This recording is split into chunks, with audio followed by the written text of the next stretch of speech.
এই কোরআনুল কারীমটা যদি আপনি আপনার সন্তানের সিনার মধ্যে ঢুকায়া দিতে পারেন, আপনি আপনার ভাইয়ের কলিজার মধ্যে ঢুকায়া দিতে পারেন, আপনি আপনার বোনের হৃদয়ের মধ্যে ঢুকায়া দিতে পারেন, এই কোরআনুল কারীম দুনিয়ার যত বিপদ আপদ বালা মুসিবত ফিতনা ফাসাদ সব থেকে বাঁচায়া দিবে আল্লাহর কোরআন। সুদ থেকে বাঁচাবে, ঘুষ থেকে বাঁচাবে, জেনার থেকে বাঁচাবে, দুর্নীতির থেকে বাঁচাবে, কম্বল চুরি করার থেকে বাঁচাবে, গম চুরি করার থেকে বাঁচাবে, অন্যায় করার থেকে বাঁচাবে, দুর্নীতির থেকে বাঁচাবে। আল্লাহর কোরআনুল কারীম যখনই কোনো অন্যায় পথে আল্লাহর বান্দা যাবে, তখন মেমোরিতে একটা সিগন্যাল দিয়া বলবে এটা হারাম কাজ করা যাবে না। এই কোরআনুল কারীম তাকে হেফাজত করে জান্নাত পর্যন্ত পৌঁছায় দিবে। এজন্য আমি বলবো না যে আপনার ছেলেকে ডাক্তার বানায়েন না, মাস্টার বানাইয়েন না, ইঞ্জিনিয়ার বানায়েন না। ডাক্তার মাস্টার ইঞ্জিনিয়ার হবে ভাই, অবশ্যই হবে। বিল্ডিং ব্রিজ রাস্তা হবে, অবশ্যই হবে। কিন্তু তার আগে তো ইট হওয়া লাগবে। আগে ইট হয় না বিল্ডিং হয়? ইট হয়, তারপর ব্রিজ বিল্ডিং রাস্তা সব হয়। আগে ইমানদার হোক না রে ভাই, কোরআনের ফারমায় ঢুকায় ইমানদারটা বানায় নাও, এরপরে ডাক্তার মাস্টার ইঞ্জিনিয়ার বানাও। কোনদিন পথভ্রষ্ট হবে না, বেয়াদব হবে না, দাঁড়িয়ে প্রসাব করবে না। ঠিক কিনা? কোন হাফেজকে দাঁড়িয়ে প্রসাব করতে দেখেছেন? কোন হাফেজ সাহেব তার বউকে পাতলা কাপড় পরায়া মার্কেটে ভোঁ ভোঁ করে মোটরসাইকেলে তেল টানতেছে আর বউকে দেখায় বেড়াইতেছে? কথা বলেন, কথা বলেন। বাংলাদেশে এমন কোন বৃদ্ধাশ্রম আছে যে বৃদ্ধাশ্রমে কোন হাফেজ এবং আলেমের বাবা আছে? কিন্তু বহু বৃদ্ধাশ্রম আছে যেখানে বড় বড় কোটিপতিদের সন্তান, বাবা কোটিপতি অথচ সন্তান বৃদ্ধাশ্রমে পড়ে আছে। সম্মানিত প্রিয় ভাইয়েরা আমার, অল্প কিছুদিন আগে আমাদের নওগাঁয় এক বাপ বেচারি তার ছেলেকে বিদেশ থেকে পিএইচডি করাইছে, বিদেশেই লেখাপড়া করতেছে।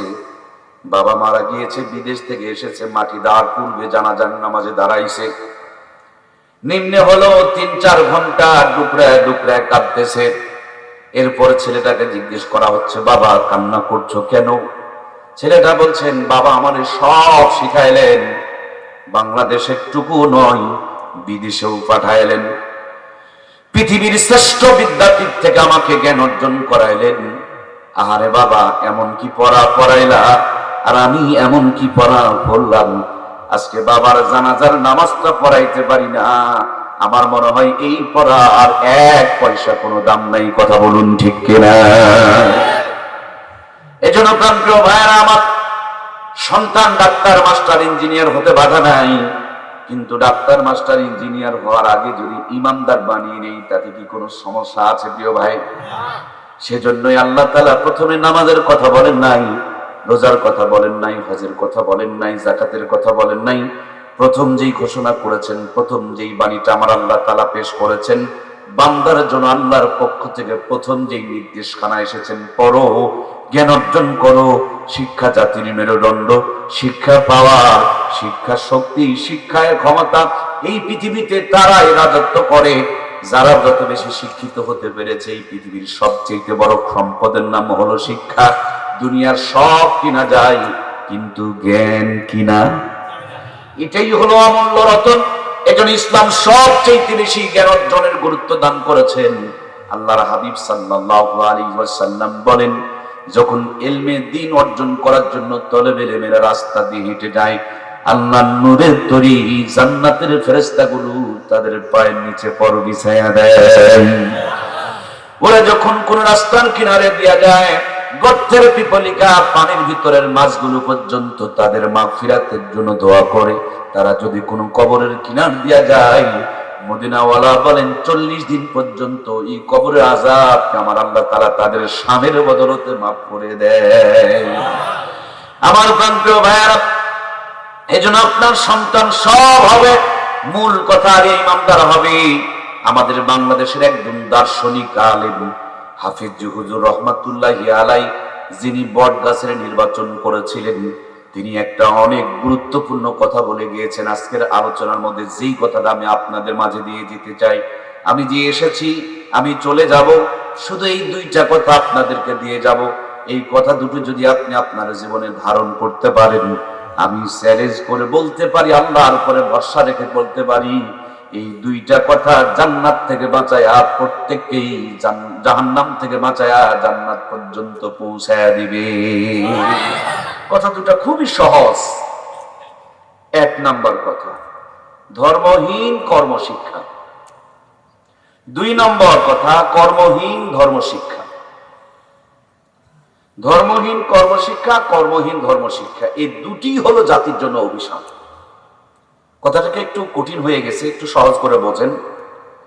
অনেকেই ধর্ম শিখছে কিন্তু কর্ম শিখে নাই। কথা কি বুঝতেছেন? আমার কথা না, তিনি বলছেন যে এটা হলো জাতির জন্য অভিশাপ। আমাদের হাফিজ হুজুর বলছে ধর্ম শিখছে কর্ম শিখে নাই। আবার ওনারই আর একটা কথা যে কেউ কর্ম শিখছে ধর্ম শিখে নাই, এটাও অভিশাপ। দুর্ভাগ্য এই জাতির জন্য, এই জাতি দুইটা নিয়ে বাড়াবাড়ি বেশি করে। একদল ধর্ম নিয়ে এত ব্যস্ত, কর্মের সাথে সম্পর্ক নাই, চলতে পারে না হাত পাতায়। কথা বললেন না কেন? আর একদল কর্ম নিয়ে এত ব্যস্ত, গোসলের ফরজও জানা নাই। গোসলের ফরজ জানে না এরকম অনেক এমপি, মন্ত্রী, ডিসি, এসপি, ওসি আছে। এলাকার নেতৃত্ব দিচ্ছে নাপাক গায়ে, পবিত্রতা জানে না। মুসলমানের লিডার পবিত্রতা জানে না। ওর লিডারের মধ্যে কোনোদিন রহমত আর বরকত প্রত্যাশা করা যায় না। কথা বলুন ঠিক। আবার আমরা অনেকেই আছি বড় এলিম শিখে, এলিমের জাহাজ, কিন্তু নিজে চলার জন্য মানুষের কাছে হাত পাততে হয়। আল্লাহ তাআলা কোরআনুল কারীমের মধ্যে বলেন, রব্বানা আতিনা ফিদ দুনিয়া হাসানাতাও ওয়া ফিল আখিরাতি হাসানাতাও ওয়া কিনা আযাবান নার। আল্লাহ বলছেন, গোলাম আমার কাছে চাও, হে আমার রব আমাকে দাও দুনিয়া এবং আখিরাতের উত্তমটা। সুবহানাল্লাহ বলেন। আগে দুনিয়া পরে আখিরাত। নিম্নটা না উত্তমটা? উত্তমটা। দুনিয়া এবং আখিরাতের উত্তমটা। এবং আমাকে জাহান্নাম থেকে মুক্তি দিয়ে দাও। এই আয়াতটুকু যদি কেউ তেলাওয়াত করে আর আল্লাহ যদি কবুল করে, সে একবারে দুনিয়া আখিরাতের মধ্যেও সেরা হয়ে যায়, আল্লাহর জাহান্নাম থেকে মুক্তি পেয়ে জান্নাতের মেহমান হয়ে যায়। সুবহানাল্লাহ। তাহলে আল্লাহ চাইতে বললেন কয়টা ভাই? আমাদের দেশের মানুষ কেউ একটা এটা চায়, কেউ ওইটা চায়। কেউ বলে আমার দুনিয়া লাগবে না। কিরে গোপাল ভাড়, দুনিয়া লাগবে না কে? দুনিয়া লাগবে না তো সুন্দরবনে যা। দুনিয়া লাগবে না তো এলাকায় কেন? আবার কেউ দুনিয়া নিয়ে এত ব্যস্ত যে গোসলের ফরজটাও জানে না। এটা একটা আদিম প্রাণী। এই জন্য ভাই আমাদের দুইটা দরকার আছে না নাই? এখানে যে আলো জ্বলছে, লাইন কিন্তু দুইটা, একটা নেগেটিভ আর একটা, বলুন না, একটা লাল তার আর একটা কারেন্টের লাইন আর একটা। এই দুইটা লাইন ছাড়া কি মাইক কথা বলবে? আলোটা কি জ্বলবে? ফ্যান কি ঘুরবে? তাহলে দুটি লাগবে। দুনিয়া আখিরাত প্রত্যেকটা মানুষের ভিতরে লাগবে। সম্পদ মানুষকে জাহান্নাম থেকে বাঁচায়, ভাগ শুরু। আবার এই সম্পদের কারণে অনেক আলেমেরা ইমান পর্যন্ত বিক্রি করে। সবার বিরুদ্ধে ফতুয়া দেয়, সভাপতির বিরুদ্ধে ফতুয়া দেয় না, সেক্রেটারির বিরুদ্ধে ফতুয়া দেয় না। ওই যে চাকরি থাকবে না, তাহলে কি তোমার সেকেন্ড রব নাকি? এর যদি সেকেন্ড রব বানায় হক কথা বলা বন্ধ করো, তাহলে আখিরাতে কি পাবো আমরা বলুন? এই জন্য আমাদের দুইটার দরকার আছে না নাই? প্রত্যেকটা মাদ্রাসা, বাংলাদেশে এখন প্রত্যেকটা মাদ্রাসা দুনিয়া আখিরাত দুটাই সমানভাবে, এক সমানভাবে দিচ্ছে। সুবহানাল্লাহ বলেন। আমি কোনোদিন স্কুলের বিরুদ্ধে বলি না। স্কুল লাগবে, কলেজ লাগবে, ভার্সিটি লাগবে, কিন্তু আগে তো ঈমান লাগবে রে ভাই।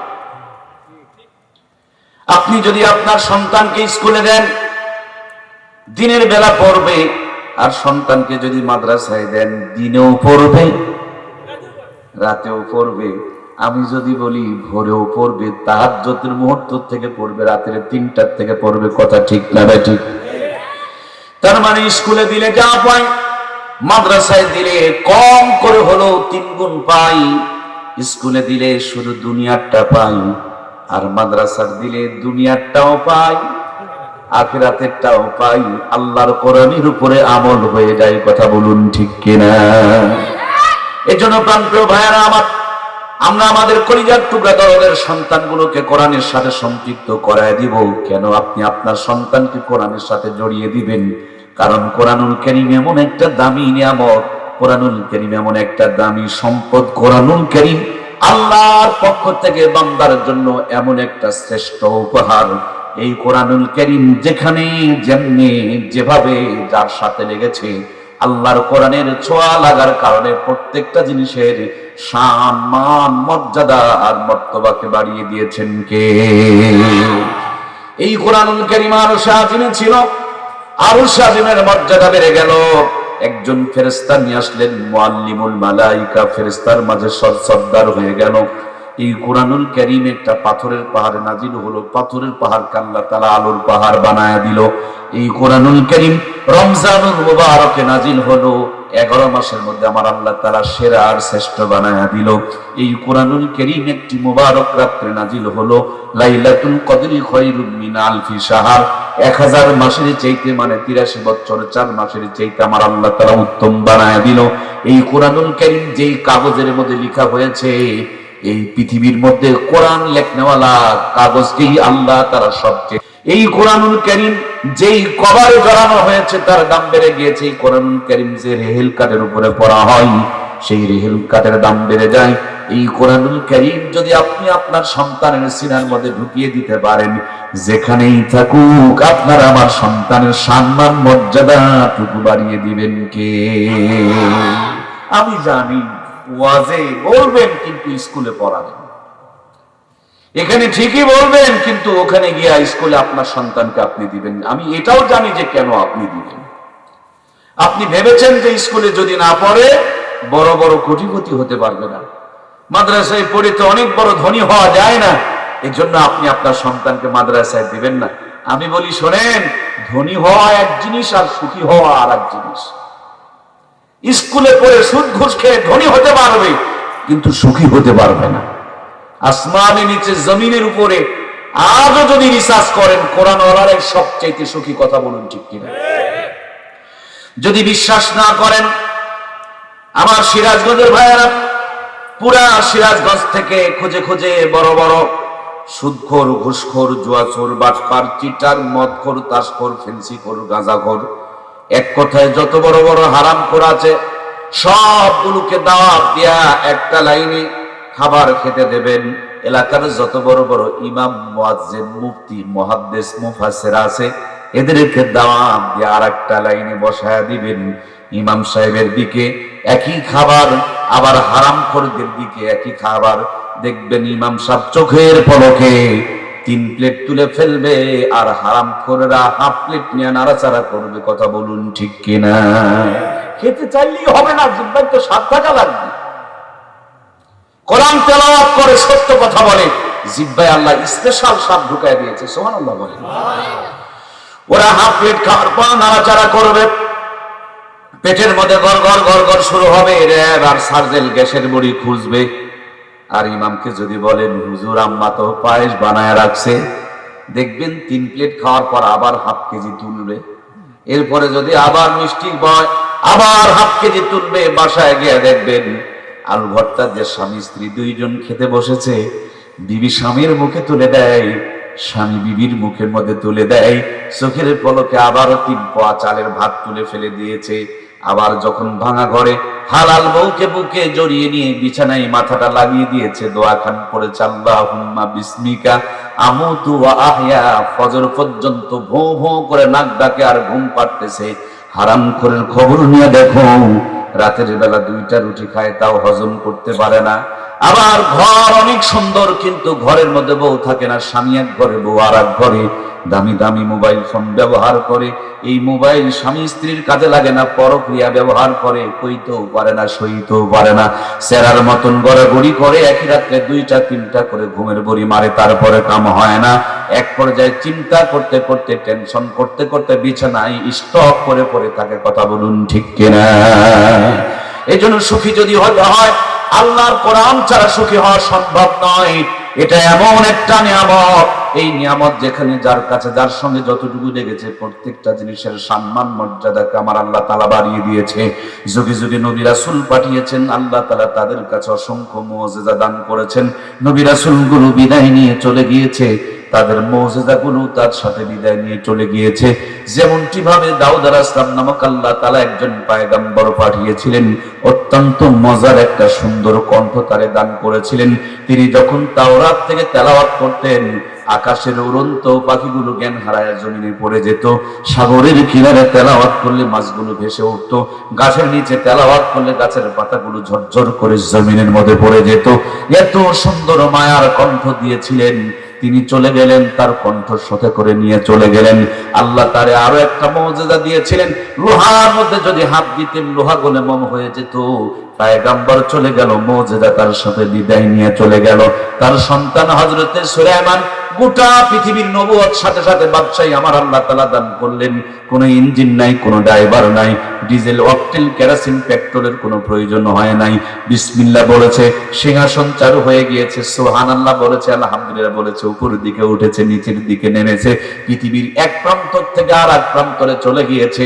আল্লাহর পয়গম্বর হযরতে সুলাইমান যখন বিদায় নিয়ে চলে গিয়েছে, তার মুজিজাও বিদায় নিয়ে চলে গিয়েছে, না এখনো পর্যন্ত আছে। নবীও বিদায়, তার মুজিজাও বিদায়। হযরত মূসা কালিমুল্লাহ, আল্লাহ তাআলার রাসূলের কদর পয়গম্বর, আল্লাহ তাআলা তাকে মুজিজার এক খণ্ড লাঠি দান করেছিলেন। তিনি যদি ওই লাঠিটা জমিনে ছেড়ে দিতেন, বিশাল বড় সাপ হয়ে যেত, জাদুঘরদের বানানো সাপ বিচ্ছুগুলোকে এক মুহূর্তের মধ্যে খেয়ে শেষ করে দিত। আবার দুনিয়ায় আঘাত করলে 12টা রাস্তা পয়দা হয়ে যেত। আল্লাহর পয়গম্বর বিদায় নিয়ে চলে গেলেন, তার মুজিজাও তার সাথে বিদায় নিয়ে চলে গেল। সম্মানিত প্রিয় ভাইয়ের আমার নবীর পূর্বে একজন নবী এসেছিলেন, নাম তার হযরত ঈসা রূহুল্লাহ। আল্লাহর প্রিয় পয়গম্বর আল্লাহ অসংখ্য মুজিজা দান করেছিলেন। মায়ের পেটের থেকে বের হওয়ার পর দোলনার মধ্যে বাচ্চা খেলাধুলা করতেছে, আর মানুষজন তার মায়ের চরিত্রের উপরে যখন অপবাদ দিতে শুরু করে দিয়েছে, আল্লাহর পয়গম্বর দোলনার থেকে কথা বলেছিলেন, অন্ধ লোকের চোখে হাত বুলায় দিতে চক্ষুষ্মান হয়ে যেত, টাকওয়ালা মাথায় হাত বুলায় দিলে মুহূর্তের মধ্যে চুল গজায় যেত, মুর্দা মানুষের কবরের কিনারে দাঁড়ায় যদি বলতেন কুম্বি ইজনিল্লাহ, মুহূর্তের মধ্যে কবরের মুর্দা মানুষটা জিন্দা হয়ে উঠে দাঁড়িয়ে যেত। সুবহানাল্লাহ। আল্লাহর পয়গম্বর হযরত ঈসা রূহুল্লাহ বিদায় নিয়ে চলে গেলেন, তার মুজিজাও বিদায় নিয়ে চলে গেল। আপনার আমার নবীকে আল্লাহ তাআলা একটা দুইটা মুজিজা নয়, ৪৫০০০ মুজিজা দান করেছেন। নবী বিদায় নিয়ে চলে গিয়েছে, অনেক মুজিজা বিদায় নিয়ে চলে গিয়েছে, কিন্তু সবচেয়ে বড় মুজিজা এই কোরআনুল কারীম এখনো পর্যন্ত রয়ে গিয়েছে। কথা বলুন ঠিক কিনা? একটা মদ, একটা মাখরাজ, একটা জের, একটা জবর, একটা তাসদীদ, একটা গুন্না, কোথাও এক চুল পরিমাণ পরিবর্তন হয় নাই। কিন্তু এই বাংলার জমিনে আমরা যখন ছোট্ট ছিলাম, আমাদের দাদুরা গান গাইতো, জরিনার গান। কয়েকদিন যেতে না যেতে জরিনার গান একহিম হয়ে গেল, বেদের নিয়ে জ্যোৎস্নার গান বের হলো, সব জায়গাতে জ্যোৎস্নার গান শুরু করে দিল। কয়েকদিন যেতে না যেতে জ্যোৎস্নার গানও বাদ পড়ে গেল। এরপরে মমতা জাপার ফাটাফাটি গান চালু হয়ে গেল। ফাটাফাটি ফেটে যখন চলে গেল, চৌচির হয়ে গেল, তারপরে বাদাম বিক্রি শুরু হয়ে গেল। বাদাম দাদা কাঁচা বাদাম। কয়েকদিন পর বাদাম মাঝে দিন শেষ, নতুন করে কালো পাখির বাংলাদেশ, তুমি বন্ধু কালো পাখি আমি যেন কি। এর কয়েকদিন যেতেই না যেতে এখন শুনতে পাই কুত্তার বাচ্চা ফুটফুটে সুন্দর, এই গানগুলো ভাইরাল হয়ে যায়। তার মানে ৩০ বছরের ব্যবধানে আমার প্রিয় ভাইয়েরা, একটা দুইটা নয়, অনেকগুলো গান ভাইরাল হয়, আবার ড্যামেজ মেরে যায়, একহিম হয়ে যায়, দুর্বল হয়ে যায়, শুনলে বিরক্ত শুরু হয়ে যায়। কিন্তু কোরআনুল কারীম আজ থেকে ১৫০০ বছর পূর্বে নাজিল হয়েছে। একটা মদ, একটা মাখরাজ, একটা জের, একটা জবর, একটা তাসদীদ, একটু টান টুন কোনো পরিবর্তন হয় নাই। বরঞ্চ কোরআনুল কারীমের তেলাওয়াত যতই শুনি ততই শান্তি, ততই নতুন, ততই তৃপ্তি। এটা আল্লাহর কোরআন, তার জিন্দা মুজিজা। কথা বলুন ঠিক কিনা? আমার প্রিয় ভাইরা, এই তো মাত্র 50 বছর আগে, যেদিন আমার দেশ স্মার্ট আর ডিজিটাল ছিল না, যেদিন আমার ঘরে ঘরে কারেন্টের আলো জ্বলতো না, যেদিন আমাদের হাতে হাতে মোবাইল ফোন ছিল না, কিন্তু কোরআনের তেলাওয়াত ছিল।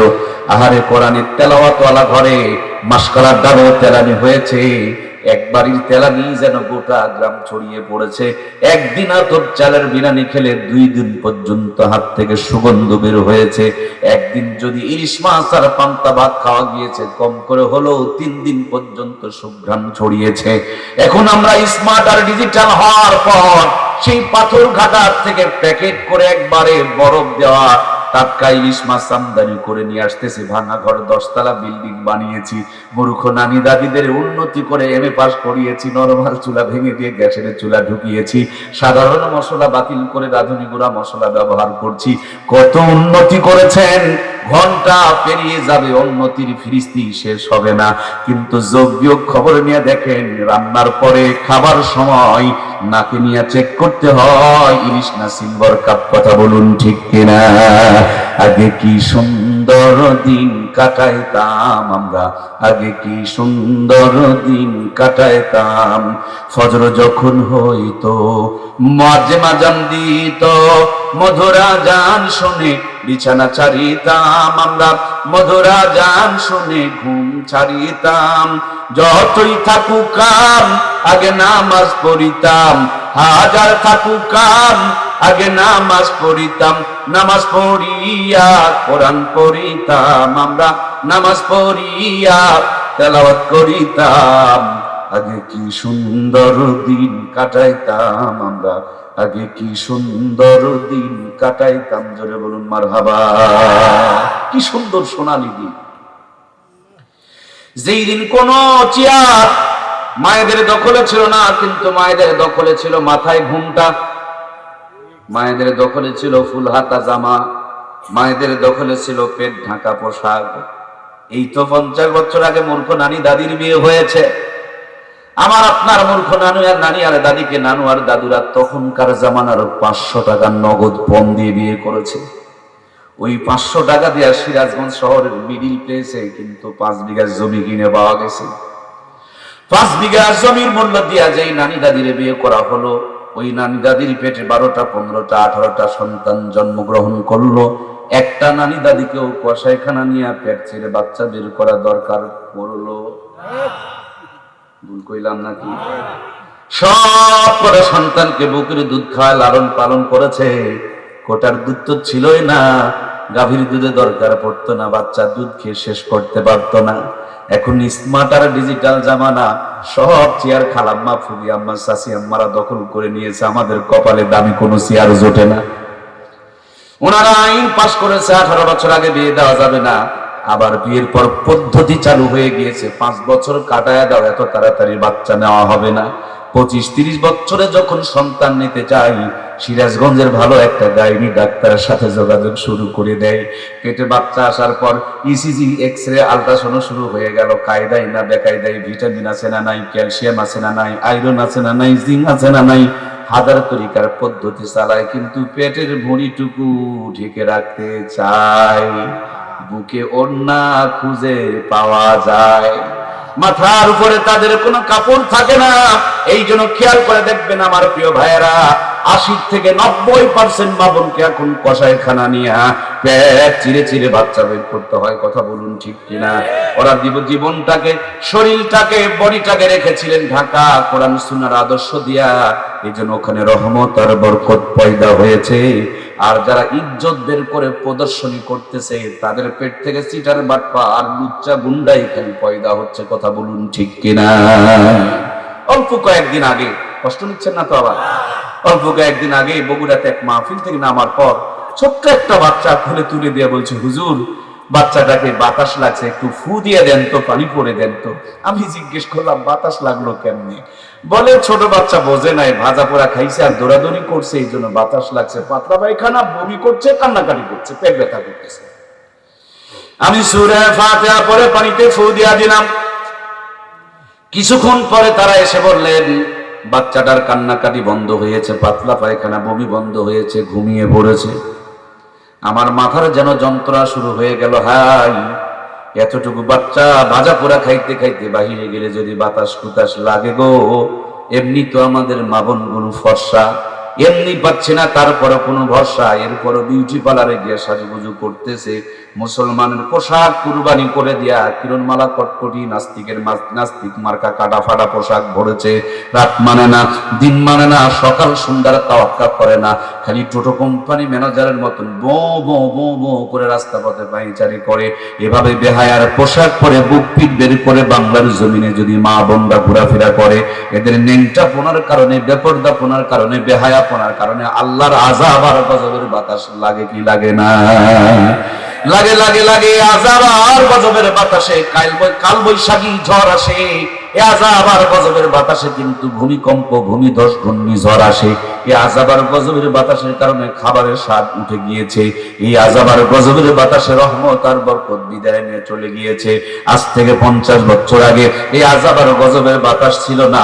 মূর্খ নানু আর দাদুরা অসুস্থ হয়ে পড়েছেন, গাছের থেকে নিমের পাতা পেরে নিয়ে 2 গ্লাস রস বসান দিয়েছে, পায়ে হেঁটে হেঁটে সিরাজগঞ্জ চলে গিয়েছে, পায়ে হেঁটে হেঁটে শাহজাদপুর চলে গিয়েছে, পায়ে হেঁটে হেঁটে বগুড়া চলে গিয়েছে, পায়ে হেঁটে হেঁটে ঢাকা পর্যন্ত চলে গিয়েছে। এখন স্মার্ট আর ডিজিটাল হয়ে গিয়েছি, কিন্তু আযাব আর গজব চলতেছে, রহমত আর বরকত বিদায় নিয়ে চলে গিয়েছে, ন্যাংটামি আর নোংরামি বেড়ে গিয়েছে। এই জন্য আমরা যদি স্মার্ট আর ডিজিটাল হই, নন স্মার্ট নানু আর দাদু যদি 150 বছর বাঁচে, আমাদেরকে 300 বছর বাঁচার দরকার আছে না নাই? এলাকার মানুষ কি 300 বছর বাঁচে?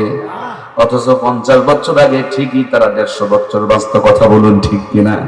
ডিজিটাল হওয়ার পর আমাদের হায়াত কমে গিয়েছে, আয়ু কমে গিয়েছে। তার মূল কথা হলো এই জাতি কোরআন সুন্নাহ থেকে দূরে সরে চলে গেছে, ঠিক কিনা? আমাকে যদি বলেন মুর্শেদুল আলম মর্তুজা ভাই, এই যে সুন্দর সুন্দর বাণীগুলো আপনি আমাদেরকে শোনাইতেছেন, এই সুন্দর কোরআনের কথাগুলো কোথা থেকে অর্জন করেছেন, হাসিল করেছেন, গ্রহণ করেছেন? আমি বলবো হাটাজারি মাদ্রাসায় উম্মুল মাদ্রাসা গিয়া আমার কলিজার টুকরা দরদের ওস্তাদ আহমদ শফি সাহেবের কাছ থেকে হাসিল করেছি। আল্লাহ জান্নাতি নূর দিয়া তার কবরকে ভরপুর বানিয়ে দেখ, জোরে বলুন আমিন। আমার হযরতকে যদি বলেন আপনি কই পড়েছেন, তিনি বলবেন দেওবন্দে পড়েছি। দেওবন্দওয়ালাকে যদি বলেন এই কোরআন সুন্নাহর জ্ঞান কোথায় অর্জন করেছেন, তারা বলবেন মদিনায় পড়েছি। মদিনাওয়ালাদেরকে যদি বলেন কই পেয়েছেন, তারা বলবেন সাহাবায়ে ইকরামের কাছে পেয়েছি। সাহাবায়ে ইকরামদেরকে যদি বলেন কোথায় পেয়েছেন, তারা বলবেন মুহাম্মদুর রাসূলুল্লাহ সাল্লাল্লাহু আলাইহি ওয়াসাল্লামের কাছে পেয়েছি। নবীজিকে যদি বলেন নবী গো এই কোরআনুল কারীম আপনি কোথায় পেলেন, তিনি বলবেন জিবরাইল আমিনের মাধ্যমে পেয়েছি। জিবরাইল আমিনকে যদি বলেন কোথায় পেয়েছেন, তিনি বলবেন আরশ আজিমে পেয়েছি। আরশ আজিমকে যদি বলেন কই পেয়েছেন, তিনি বলবেন কিতাবুল্লাহ কালামুল্লাহ, যার কিতাব, যার বাণী, যার কালাম, সে আল্লাহ তাআলার কাছ থেকে গ্রহণ করেছি। তার মানে এক মাথার মধ্যে যেই 5 জন হাফেজের কোরআনের মাথায় পাগড়ি দেওয়া হলো, এই মাথাটা এক জায়গায়, আর আরেকটা মাথা ঘুরতে ঘুরতে মদিনা হইয়া জাবালে নূর দিয়া আর সাজিম দিয়া আমার আল্লাহ তাআলা পর্যন্ত পৌঁছে গিয়েছে। এই জন্য এই গাড়িটা সরাসরি জান্নাতের গাড়ি। এক্ষুনি সিরাজগঞ্জে গিয়ে দেখবেন, কন্ডার মোড়ে গিয়ে দেখবেন, ঢাকার কোর্সগুলো দাঁড়ায়া হেল্পার আস্তে করে গেটে একটু সাউন্ড দেয়, ঢাকা ঢাকা। আপনি যদি বলেন এই বোকা এ তো কন্ডার মোড় সিরাজগঞ্জ, সে বলবে মহতারাম 500 টাকা দিয়ে খালি সিটে বসে একটা চোখ বন্ধ করে নাক ডাকা শুরু করে। 3-4 ঘন্টা পর সকাল হয়ে যাবে, আমি আপনাকে ডাক দিব, তখন আর সিরাজগঞ্জ দেখা যাবে না, তখন চোখ মিললেই ঢাকা। সুবহানাল্লাহ বলেন না? টাকা নেই, টিকিটের মধ্যে লিখে দেয় সিরাজগঞ্জ টু ঢাকা। উনি যেমন কনফিডেন্সলি আপনাকে সিরাজগঞ্জ থেকে ঢাকা পর্যন্ত লিখে দেয়, আমিও আমার বুকের তাজা রক্ত দিয়ে আপনাকে লিখে দিয়ে যেতে পারবো। আপনি যদি কোরআনের প্রতিষ্ঠানের সাথে সম্পৃক্ত থাকতে পারেন, আল্লাহর এই কোরআনের প্রতিষ্ঠান এক টান দিয়ে আপনাকে আমাকে জান্নাত পর্যন্ত পৌঁছায় দিবে। সাতবাড়িয়া টু ঢাকা, এই গাড়িটা সাতবাড়ির জন্য। আপনাদের এই মাহফিলটা, মাদ্রাসাটা এই এলাকার মানুষের জান্নাতের জন্য। এটা জান্নাতের একটা গাড়ি, জান্নাতের একটা বগি, জান্নাতের একটা এলাকার মানুষের জন্য, জান্নাতের একটা ফ্যাক্টরি, কারখানা। এই বগিটা আপনাকে জান্নাত পর্যন্ত পৌঁছায়। আমরা এর সাথে থাকবো তো ইনশাআল্লাহ, বিরোধিতা করবো না তো ইনশাআল্লাহ, জীবনের চাইতে বেশি ভালোবাসবো ইনশাআল্লাহ। কোরআনুল কারীম এমন একটা নিয়ামত, একজন বর অসংখ্য বর যাত্রী খায়, বর কিন্তু তত খায় না। বর নাকি রুমাল ব্যবহার করে, বর লাফালাফি করে না, এরা লাফালাফি ঝাঁপাঝাপি করে, কিন্তু বর ছাড়া কি ওদের কোনো খাবার আছে ভাই? এই জন্য মাদ্রাসার তালেবে ইলমরা হলো বর, আর আমরা হইলাম বরযাত্রী। এদের সেবা যত্ন যত করব, আমাদের সম্মান তত আল্লাহ বাড়ায় দিবে। সুবহানাল্লাহ। আমার প্রান্তীয় ভাইয়ারা, এই কোরআনওয়ালারা কত সম্মানী একটু খেয়াল করে দেখুন। বাংলার জমিনে, আসমানের নিচে, জমিনের উপরে সুখী যদি কোনো মানুষ থাকে তাহলে কোরআনওয়ালারা আছে। সুবহানাল্লাহ বলেন। ছোট্ট একটা গ্রামে যদি ইমামতি করে, খবর নিয়ে দেখবেন 30 দিন 30 বাড়িতে 30 রকম হাতে আর 30 রকম স্বাদে। তারপরও আমি যতটুকু জানি, সিরাজগঞ্জের মানুষেরা আলেম ওলামাকে নিজের জীবনের চাইতে বেশি ভালোবাসে। কথা বলুন ঠিক কিনা? হাটবারে যদি হয়, বেগম ঘুম থেকে সকালবেলা আপনাকে জাগ্রত করায়া হাতে একটা ব্যাগ ঢুকায়া দিয়া পকেটের মধ্যে 2000 টাকা দিয়া বলবে, লম্বা স্লিপ দিয়া বলবে, বাজারে যাও, আগে না গেলে ভালো বাজার পাওয়া যাবে না, আজকে আমাদের বাড়িতে হুজুরের বাণী। আপনি 2000 টাকার বাজার করতে করতে টাকা ফুরিয়ে গিয়েছে, বিকাশ থেকে আরো 1000 টাকা বের করে নিয়া ভাবি লিখেছে 25টা উনি বাজার করেছেন, 35টা দুহাত ভর্তি বাজার নিয়ে বাসায় হাজির। আল্লাহর বান্দি জীবনের সমস্ত অভিজ্ঞতা খাটায়া যত্ন করে রান্না করে, জানে হুজুর মানুষের বাড়িতে বাড়িতে খায়, খাবার দুর্বল হয়ে গেলে দুর্নাম হয়ে পড়বে। যত্ন করে রান্না করেছে। ইমাম বড় চালাক মানুষ, চিন্তা করে আমি যদি বাড়িতে গিয়া খাই তাহলে বউ তো পাতিল নিয়ে লটর পটর করবে, এই জন্য টিফিন বক্স পাঠায়া দেয়, এক বাটির মধ্যে 3-4 আইটেমের তরকারি ঢুকায়া দেয়। এবার সিরাজগঞ্জ গিয়া বড় টিফিন বক্স সন্ধান করতেছে, বড় কি কোনো টিফিন বক্স পাওয়া যায়? দোকানদার বলে স্মার্ট আর ডিজিটাল জামানা, কোনো কিছু অসম্ভব বর্তমানে বাংলাদেশে আর হয় না। এখন 12 তলা পর্যন্ত টিফিন বক্স আবিষ্কার হয়েছে। ইমাম সাহেব বলেন, আমার মুসল্লিরা বড় ভালো, শিল্পপতি এলাকায় মাঝে মাঝে 14-15 আইটেম পর্যন্ত তরকারি রান্না করে। আল্লাহর বান্দা 12 তলা বাতিল পাঠায় দিয়েছে, উনি 14 আইটেমের তরকারি রান্না করে অপেক্ষায় রয়েছে। 12 তলা 12 আইটেম দিয়ে ভর্তি, এখনো পর্যন্ত 2 আইটেম বাকি প্লাস্টিকের বাটিতে করে সাজায় দেয়। একজনের খাবার 3 থেকে 4 জন পর্যন্ত খায়। দোকানে যাওয়া লাগে না, কষ্ট করে বাজারে করা লাগে না, টাকাও খরচ হয় না, রান্নাও করা লাগে না। আল্লাহর কোরআনের সঙ্গে থাকার কারণে একটা ছোট্ট ইমামকেও রাজকীয় জান্নাতি খাবার খাওয়ান কে?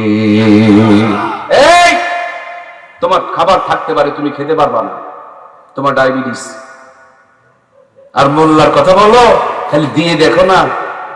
কথা বলছেন না কেন? সব পরপর পরপর করে তুলে ফেলে দিল। কষ্ট নিলেন নাকি? খাওয়ার পর গ্যাসের বড়ি চিনে না, আলহামদুলিল্লাহ একটা টিকিট তুলছে, দেখেন পেট ফাঁকা হয়ে গেছে। সুবহানাল্লাহ কয় না? আর ওদের খবর নিয়ে দেখেন, মুসরা মুসরা আছে কিন্তু ভিতরে ঢুকবে না। খাই খাই খাই খাই খাই খাই করতে করতে রড, সিমেন্ট, ইট, বালি, রাস্তা পথ সব খাইছে। খবর নিয়ে দেখেন 2 রুটির উপরে চলে না। কথা বলছেন না কেন? যারা খাই খাই করে তারা খেতে পারে না, আর যারা খাই খাই করে না তাদের খেয়ে শেষ হয় না। সুবহানাল্লাহ বলে। আর আমগো মতন যদি একটু মোল্লা বানাইতে পারেন, খাবার কারে বলে, কত প্রকার এবং কি কি। সেদিন খুলনার এক মাহফিলে গেছি, ভর্তার আইটেম দিছে মাত্র 26 প্রকার, খালি ওইটুকুই গুনছি, বাকি বসার জায়গা নেই। আমি বললাম এটা তো বুঝাও না রে ভাই, যত আইটেম করছেন 1 বস্তা হয়ে যাবে তো, এইটুকু পেটে অতগুলো কি ধরে? বলে হুজুর এটা মনের একটা তৃপ্তি, মনের একটা শান্তি, আমরা কিন্তু কোনোদিন পাইনি, ভবিষ্যতেও পাবো কিনা। নিজে ওয়াজ শুনে শুনে আপনার ভক্ত, আমি তো বলি না, এই যে আপনার ভাবি টাবি সব মিলে সারাদিন এগুলাই করছে। ময়মনসিংহের এক মাহফিলে গেলাম, আমি গোস্ত গরুর নিব না, উনি দিবেই ছাড়বে না। আমি খালি সরাই দিই, ভাই এটা দিও না, ভাই এটা দিও না, গলা মোটা হয়ে যাচ্ছে, অ্যালার্জি বেড়ে যাচ্ছে, রাত জাগা জার্নি, কিন্তু উনি দিবে 1 পিস। আমি বাড়াবাড়ি করছি, দেখছি চোখের কোনায় পানি, ও আঙ্গুল দিয়ে এই চোখ মুছতেছে। কি গো, আমি নেব না, তোমার কান্নার কারণটা কি? বলে হুজুর আমরা 3 ভাই, আব্বা আম্মা 3 জনকে আলেম বানানোর চেষ্টা করছে, কিন্তু হয়ে উঠতে পারিনি। বাবায় মারা গেছে, বৃদ্ধ মানুষ মা, আমাকে ঢাকার থেকে ডাকায় নিয়েছে, লিস্ট করায় বাজার করাইছে, সারাদিন আমি মার সাথে হেল্পারি করছি। এগুলো ফজরের পর থেকে আমার মা নিজের হাতে বানাইছে। ওনার জীবনের শেষ স্বপ্ন যে আজকের মাহফিলের প্রধান বক্তাকে নিজে একটু আপ্যায়ন করবে। আপনি খাচ্ছেন, পর্দার আড়াল থেকে আমার আম্মাজান দেখতেছে, আপনি সব নিছেন, এই গরুর গোস্তকে ভেজে ভেজে কালো ভুনা বানাইছি, এটা আপনি নেন নাই। ভিতরে গিয়া দেখতেছি মা আঁচল দিয়ে চোখ মুছতেছে। এই জন্য আমিও বলতে চাচ্ছি যে যতই কষ্ট হোক অন্তত একটা পিস, একটা মাত্র একটা, আমার মার কলিজা একটু শান্তি পাবে। আমি তো তাদের আত্মীয় না, কিন্তু কোরআনের সাথে নিসবত থাকার কারণে গোটা দুনিয়াতে এই সম্মান মর্যাদা দিয়েছেন কে? মামুনুল হকের নাম তো শুনেছেন আপনারা, কি মামুনুল হকের নাম শোনেন নাই? যদি আপনাদের সিরাজগঞ্জে মামুনুল হক আসে আর কোন মিষ্টির দোকানে যদি বসে, মিষ্টির দোকানদার যদি চিনতে পারে এটা আল্লামা মামুনুল হক, সবচাইতে দুর্বল মিষ্টিটা দিবে কি গো? সবচেয়ে ভালো মিষ্টিটা দিবে। মিষ্টি তো খাওয়াবে, আবার যাওয়ার সময় দেখবেন 5 কেজি মিষ্টি হাতে বেঁধেও দিবে। যখন পকেটে হাত দিবে, হাতটা বের করে নিয়ে চুমু দিয়া বলে, হুজুর টাকা লাগবে না, আরো কিছু টাকা হাতের মধ্যে ঢুকাইয়া দিয়ে বলবে, আমার তকদির ভালো, মামুনুল হক আমার দোকানে ঢুকেছে, যতদিন বেঁচে থাকবে ততদিন এই সম্মান চালু থাকবে, ঠিক কিনা? রিক্সায় যদি চড়ে, রিক্সাওয়ালা যদি চিনতে পারে, রিক্সাওয়ালা তো বিল নিবে, কি গো বিল নিবে? পান খেলে বিল নেবে না, রিক্সায় চললে বিল নেবে না, চা খেলেও বিল লাগে না। কিন্তু তিনি রাষ্ট্রপতি, এমপি, মন্ত্রী কিছু না, ক্ষমতার জোরে চেয়ার দখল যারা করে, যতদিন ক্ষমতা ততদিন সালাম, যেদিন চেয়ার সরে যায় সেদিন ঝাঁটা জুতা নিয়ে খোঁজাখুঁজি শুরু করে, ঠিক কিনা? এই জন্য সম্মান, এই মর্যাদা একবার আল্লাহ প্রদত্ত একটা মর্যাদা। আমি দেখেছি আমার প্রিয় ওস্তাদ আহমদ শফি সাহেবকে, ক্লাসে যাবেন, এখনো 10 মিনিট বাকি, চিন্তা করলাম যে হুজুরের জুতাটা সোজা করার জন্য একটু চান্স নিয়ে দেখি, তো জুতা সোজা করতে গিয়ে দেখে আমার আগে আরেকজন মিয়া বগলে দাঁড়ায় আছে। সুবহানাল্লাহ বলবেন না? আরে ভাই, কোরআনওয়ালা শুধু দাম বাড়ে না, কোরআনওয়ালার জুতারও দাম বাড়ে। সুবহানাল্লাহ করেন। আমি গতকালকে মাহফিল করেছি পাবনা, মসজিদে ঢুকতে দেখি জুতা সোজা হয়ে আছে, যেখানে গিয়ে দেখি জুতা সোজা হয়ে আছে। মানে মাদ্রাসার ছাত্ররা কোরআনওয়ালাদেরকে ইজ্জত করে, কারণ ওরাও তো কোরআনওয়ালা হতে চায়। ইজ্জত দিলেই তো ইজ্জত পাওয়া যায়। এই ইজ্জত হলো অকৃত্রিম, এই ইজ্জত হলো আমরণ, এই ইজ্জত এমন একটা দামি ইজ্জত। স্কুলে পড়বেন, দাড়ি যখন পাকবে, বয়স যখন হবে, সরকার বলবে এটারে রিটায়ার করে দাও, এটা আর হবে না, এটা আর কাজে লাগবে না, এটার আর ভেরো নাই। কিন্তু কোরআনওয়ালারা যতদিন নিঃশ্বাস চালু থাকে ততদিন পর্যন্ত তাদের সম্মান আরো বাড়তে থাকে, ঠিক কিনা? এটা কোরআনের স্পেশাল মর্যাদা। এই জন্য প্রিয় ভাইয়েরা, এই কোরআনের সাথে আমরা আছি তো ইনশাল্লাহ, কোরআন দিয়ে আমরা জীবন গড়বো তো ইনশাল্লাহ। এই যে মাটি, যে মাটির উপরে বসে আছেন, এই মাটি দিয়ে যদি ইটের ভাটায় পুড়ে নেন, আর এই মাটি দিয়ে যদি চুলা বানান, চুলা যেখানে মায়েরা রান্না করে, 2 জায়গাতেই কিন্তু আগুন জ্বলে। চুলার মাটি পানিতে ফেলে দিলে গলে যায়, ইটের ভাটার মাটি কি পানিতে ফেলে গলে যায়? এই মাটি রাস্তায় দিলে ধুলা হবে, পানিতে দিলে কাদা হবে। কিন্তু এই মাটিকে সুন্দর করে খামিরা বানায়া ইটের একটা ফার্মার মধ্যে ঢুকায়া রোদের মধ্যে কয়েকটা দিন শুকায়া লিমিটেড টেম্পারেচার মেনটেন করে যখন তাপ দিবেন, আগে ছিল মাটি, ইটের ভাটার থেকে বের করার পর হয়ে গিয়েছে খাঁটি। আগে পানিতে ফেলে দিলে গলে যায়, ইটের ভাটার ইটগুলো পুরানোর পর পানিতে ফেলে দিলে কি গলে যায় না, শক্ত হয়। যত পানি পাবে তত আরো শক্ত হয়, মজবুত হয়। এই জন্য আমার প্রিয় ভাইয়েরা, আপনারা আমার সন্তানগুলোকে সব বানাবো, বেঈমান যেন না হয়। এই জন্য কোরআনের ফার্মায় ঢুকায়া ইমানদার, পাক্কা ইমানদার বানিয়ে নেওয়ার দরকার আছে না? না, আল্লাহ তাআলা আমাকে 3টা ছেলে সন্তান দান করেছে। আমার নতুন যে বাচ্চাটা হইছে, এর বয়স সম্ভবত 32-33 দিন। কয়েকদিন আগে আমার বেগম বলছেন বাচ্চাটারে টিকা দেওয়া লাগবে। আমি বললাম একটু পরে দিলে হয় না, ছোট মানুষ তো। বলছে না, এটা ডোজ আছে, সময় মতন দিতে হবে। আমি বললাম কয়টা দেওয়া লাগবে? বলে 6টা দেওয়া লাগবে। আমি জানি, তারপর ওরে বললাম আচ্ছা এগুলো দিলে তো জ্বর হয়, তারপরও কি দেওয়া লাগবে? তুমি মা, তোমার কি দয়া লাগে না? বলে না, দেওয়া লাগবে। 6টা ডোজ দিলে মরার আগ পর্যন্ত 6টা রোগ আর কি গো ভাই, আপনারা কি দেন না?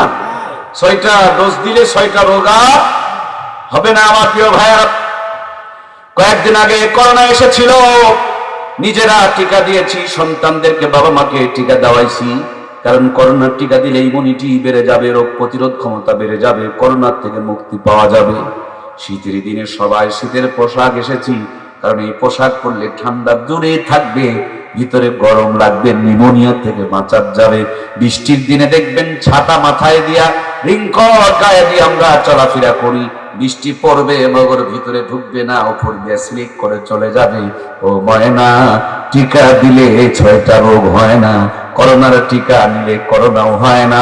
তেমনি ভাবে শীতের পোশাক পরলে ঠান্ডা ভিতরে ঢুকতে পারে না, রেইনকোট পরলেও ভিতরে বৃষ্টির পানি যেমন ঢুকতে পারে না, আল্লাহর কোরআন যদি ভিতরে ঢুকায় দিতে পারেন, আমি চ্যালেঞ্জ করে বলবো ওটা নাস্তিক, বেঈমান, মুনাফিক আর মুরতাদ হয় না। কথা বলুন ঠিক কিনা? আমরা মাঝে মাঝে নাস্তিকদের বিরুদ্ধে আওয়াজ তুলি, অমুকের গালে গালে জুতা মারো, তালে তালে আমি বলি জুতা সামলাও। এই যে তুমি জুতা মারতে যাও তসলিমা নাসরিনকে, লতিফ সিদ্দিকে, কারণ কি? ওরা ইসলামের বিরুদ্ধে কথা বলেছে। তারপরের কারণ কি? ওদের বাপ মা ওদেরকে কোরআনের ফরমাই দিতে পারেন নাই, কোরআনের শিক্ষা দিতে পারে নাই, এই জন্যই তাদের মুখ থেকে আবল তাবল কথা বের হয়। কথা বলুন ঠিক কিনা?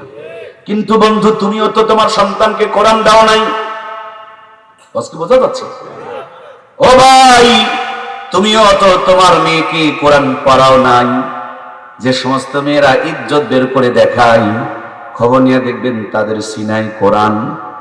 যদি কোনো মেয়ের পরিচয় কোরআন থাকে, সেই মেয়েটা কি কাটা ফাটা জামা পরে দেশের মানুষকে জাহান্নামের দাওয়াত দিতে পারে?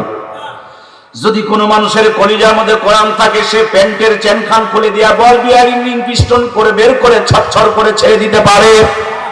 যদি কোনো মানুষের কলিজার মধ্যে কোরআন থাকে, সে আলেমদের বিরুদ্ধে, ইসলামের বিরুদ্ধে, কোরআনের বিরুদ্ধে, নবীর বিরুদ্ধে, আল্লাহর বিরুদ্ধে কথা বলতে পারে। বাংলাদেশে ব্যাপক পরিমাণে নাস্তিক বেড়ে যাচ্ছে। তার মূল কারণ হলো আমরা আমাদের সন্তানদেরকে কোরআন থেকে দূরে সরিয়ে রাখতেছি। ছেলেকে চাকরি দিলেন, ব্যবসা দিলেন, বাড়ি দিলেন, গাড়ি দিলেন, সম্পদ দিলেন না, আল্লাহর সব দিলেন, কিন্তু আল্লাহর কোরআনুল কারীমের শিক্ষা দিলেন না। কিয়ামতের দিন সবচেয়ে বড় জালেম হিসাবে ওই বাপ মাকে তোলা হবে, যেই বাপ মা সব দিয়েছে তার সন্তানকে কোরআনুল কারীম দেয় নাই। ওই সন্তানকে যখন জাহান্নামের জন্য ঘোষণা দেওয়া হবে, আল্লাহর বান্দা বলবেন, ও আমার রব, আমার বাবা মাকে আগে জাহান্নামের মধ্যে দাও, ওদের কলিজার উপরে পা দিয়া জাহান্নামে ঢুকবো। তারা দুনিয়ার সব দিয়েছে, কিন্তু জাহান্নাম থেকে বাঁচার জন্য কোরআনের শিক্ষাটুকু দেয় নাই। আজ যদি তারা কোরআনের শিক্ষাটুকু আমাকে দিয়ে দিত, টিকা দিল, শীতের পোশাক পরায় দিল, রেনকোট আর জ্যাকেট পরায় দিল, কিন্তু কোরআনুল কারীমের শিক্ষাটা যদি আমার ভিতরে দিয়ে দিত, আমি জাহান্নাম থেকে বেঁচে যেতাম। সুতরাং আজকে জাহান্নামে যাওয়ার প্রথম কারণ হলো আমার বাবা মা।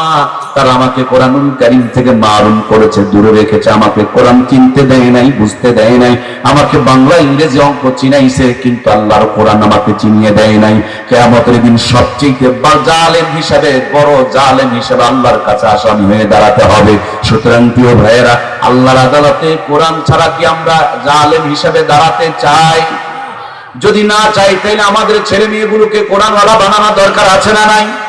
এই কোরআনুল কারীমের সুপারিশ নিয়ে কে কে জান্নাতে যেতে চায়? দুইখানা হাত উত্তোলন করে আমার আল্লাহকে দেখাই, লিল্লাহি তাকবীর।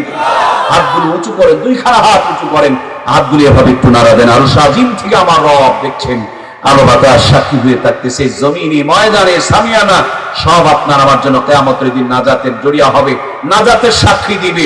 ডান কাঁধ এবং বাম কাঁধের ফেরেশতাগুলো ভিডিও করে রাখতেছে। আরশ আজিম থেকে আমার রব দেখছেন, মদিনা রওজায় একদল রহমতের ফেরেশতা আল্লাহর হাবিবকে সরাসরি সম্প্রচার করে দেখাচ্ছে, ওগো আমার আল্লাহ, তোমার কোরআনের পক্ষে দুটি হাত উত্তোলন করেছি, সারা জীবন কোরআনের পক্ষে থাকার তৌফিক দিয়ে দিও। বলুন আমিন। কোরআনের নূরে আমাদের দুনিয়া আখিরাত আলোকিত করে দাও, আবারও বলুন আমিন। আমাদের সবার ঘরে ঘরে বড় বড় কোরআনের দায়ী, দ্বীনের দায়ী, ইসলামের দায়ী, ইসলামের খাদেম তুমি তৈরি করে দাও, আবারও বলুন আমিন। এই কোরআনের সুপারিশ আমাদের প্রত্যেকের জন্য কবুল করো, বলুন আমিন। হাত নামিয়ে ফিরে আল্লাহর হাবিব বলেন, আল কোরআনু হুজ্জাতুল্লাহ, এই কোরআন হলো আপনার আমার জন্য দলিল। কোরআন যদি পক্ষে থাকে কোনো টেনশন নাই। কোরআন শুধু দুনিয়াতেই ভালো রাখে না, কোরআন কোরআনওয়ালাদেরকে কবরেও ভালো রাখে। সুবহানাল্লাহ বলেন।